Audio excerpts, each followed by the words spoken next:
investigators, whether that is formally or informally. The investigators are continued.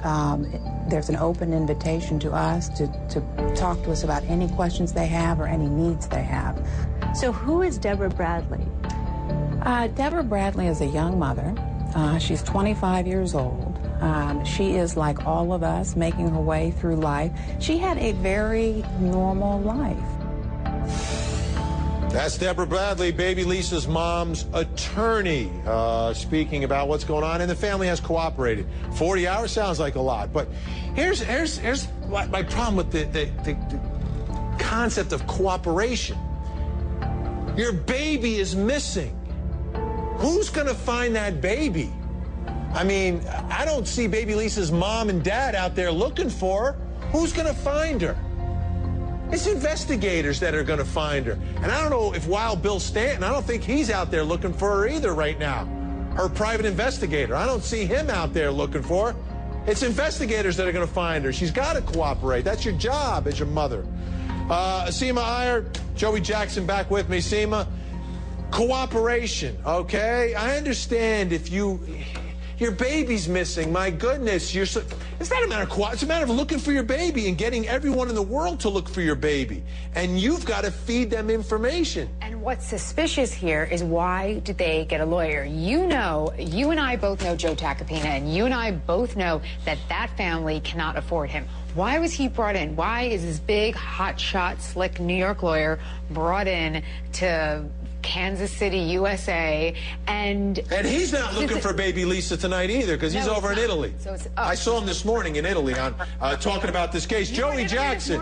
Yeah, I saw him on the TV. I watched the TV in the morning. Joey Jackson, cooperation, okay? I understand that the investigators are going to go after the family and try to understand everything that they know, but my goodness, if you didn't do anything, right? Every piece of information, every morsel of information you have can be significant to leading to whoever could be responsible, which could be a guy in a white T-shirt.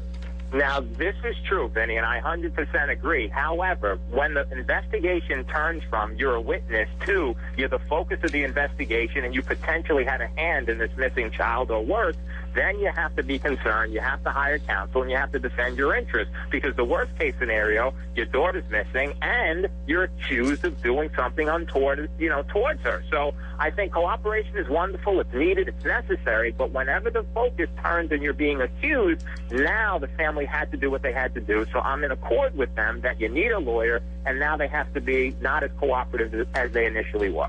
All right, unbelievable. But you know what? If it's your child that's missing, this is why people are looking at the behaviors being a little bit odd. Why are you not out there every moment doing everything you can to find that baby? And that's what people are a little bit upset about. All right, when we come back, folks, we're going to take you back live inside the courtroom. Live Witnesses saw something strange in the street that night, and it involves a baby. Well, things aren't adding up, and so you want to believe that there's not a crazy person out there who's taking babies, but you also want to believe the mom, too. An FBI cadaver dog got a positive hit in the parents' bedroom near the bed. That baby is pure, and we pray for her protection. We need her home. I can't be without her. Shocking new video in the hunt for baby Lisa. Will the surveillance footage from a gas station about 2 miles away from the missing 11-month-old home unlock this mystery? Take a look at this adorable child, and then take a look at this extraordinary footage. Okay, you're going to see in the corner, right there, whoop, a man dressed in white coming out of the woods at about 2:15 in the morning on the very night baby Lisa was reported missing. This falls right in line with what 3 eyewitnesses reported seeing. Check this out. We couldn't really tell the race at that time. It was dark, and the lighting out there isn't very good to tell somebody's race. But we were able to see that he was kind of taller. I'd say at least 5'8" or taller, and he was really slender. He was wearing like a dark colored pants and what we believe was a t-shirt, like a white t-shirt. So we're going to show you an interesting map here. You can see baby Lisa's house. Okay, that neighbor who saw, that's the couple who witnessed the mystery man holding a mostly naked baby. It says neighbor's home. And then they saw the baby, the man with the baby walking down the street at about 12:15. Then there's the gas station, not even 2 miles away. I believe that was about 2:15 in the morning that the mystery man was spotted there. And then you see another witness spots a man with a baby at 4 in the morning, about 3 miles away from baby Lisa's house. So this is wild. Do you think this mystery man could be baby Lisa's kidnapper? Oh, give me a holler if you can. 1-877-JVM says, straight out to, I have another exclusive interview for you tonight. Bill Stanton, the private investigator for baby Lisa, the family searching for baby Lisa. He says his real client is the truth. So, Bill Stanton, what do you think about this mystery man? Could this mystery man be the key to solving this case? Well, yet to be determined. I think it is compelling. I think the simple fact that you have 3 separate witnesses all saying something to the effect of they saw someone carrying a child that wasn't wrapped up in a blanket, that wasn't necessarily wrapped up in baby clothes, is compelling. These 3 witnesses didn't know each other. Now, I'm not the KCPD, I'm not the FBI. I haven't had exposure to these witnesses. I haven't followed up and know the validity or their backgrounds. But from what I'm hearing, this is quite interesting, and this falls in directly with the timeline that we have been talking about since this first occurred. Well, on the other side of the coin, the affidavit saying the cadaver dogs hit on a scent inside the home near the bed in Deborah, the mother's room. Listen to this from ABC's Good Morning America. The dog alerted on one side or the other of the bed, but as you notice, as you walk around, all the carpeting is intact. That is, it was not cut out to preserve whatever it was that the dog allegedly hit on. Bill Stanton, private investigator searching for baby Lisa. Here tonight exclusively, what do you make of the cadaver dog hitting on the floor in the mother's bedroom? Well, you know, I have my own personal and professional theories. I'll keep them to myself. That's what we'd like to know. Well, Why? Because I'm not the defense attorney. I'm not here to defend the family. Well, I'm here for the truth. I'm not suggesting you're a defense attorney. I just want to find out, what do you think? To me, it doesn't fall in with the timeline. I mean, the people that I've spoken to that know, that have worked these cases in the past, that have handled these type of dogs, you know, there are a lot of false positives that, you know, more times than not, the mistake has happened by the handler. Now, let me make note, I am not questioning the KCPD or the FBI, but what I'm questioning is the timeline.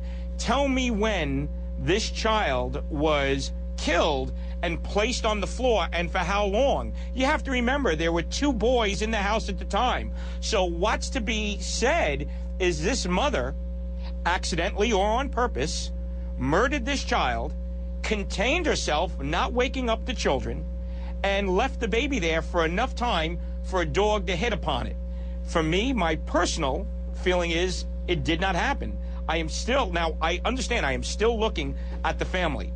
I am not totally discounting them, but I have yet to hear credible information or proof that would lead me to them. I have one eye on them, but I am more looking to the outside, outside the family.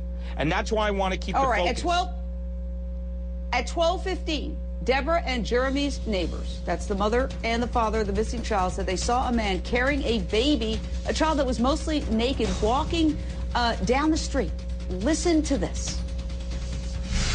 My husband was standing right next to we had another vehicle out there, and he was standing at that vehicle, and he was looking, first he was looking down the street, and then all of a sudden he turned and he was looking at the gentleman because he was walking up that way. Okay, final question, Bill Stanton, here tonight exclusively. How do you get a baby? The mother's drinking. She's admitted she's had at least 5 glasses of wine, plus, according to reports, anti-anxiety meds. How does the baby get from inside her home outside to a man basically walking with a child naked in 45-degree temperatures, walking right down the road, not hiding in the woods, just walking down the road, where 3 witnesses have seen this man with a baby, and he's also quite possibly spotted on surveillance video at this gas station? Well, if you've seen anything I've done on air, I work for major networks where I do safety security segments. I've broken into homes in broad daylight. I've kidnapped kids right in the middle of town squares, and nobody does a thing. So I will tell you, I've experienced this. I've done it for television. So quite easily, could have easily walked in the front door, have gone through the window. So it's not unheard of. I mean, these things do happen. And what I want to do is keep focus that this baby could very well still be alive and is out there, and there is a $100,000 reward. And that's why I'm doing this air. All right. Well, we certainly hope and pray that that baby is found alive and okay, and that somehow that mystery man with that child wasn't doing anything wrong. But it certainly is suspicious and bizarre. Thank you so much, Bill Stanton. Come back soon. Thank you. All right.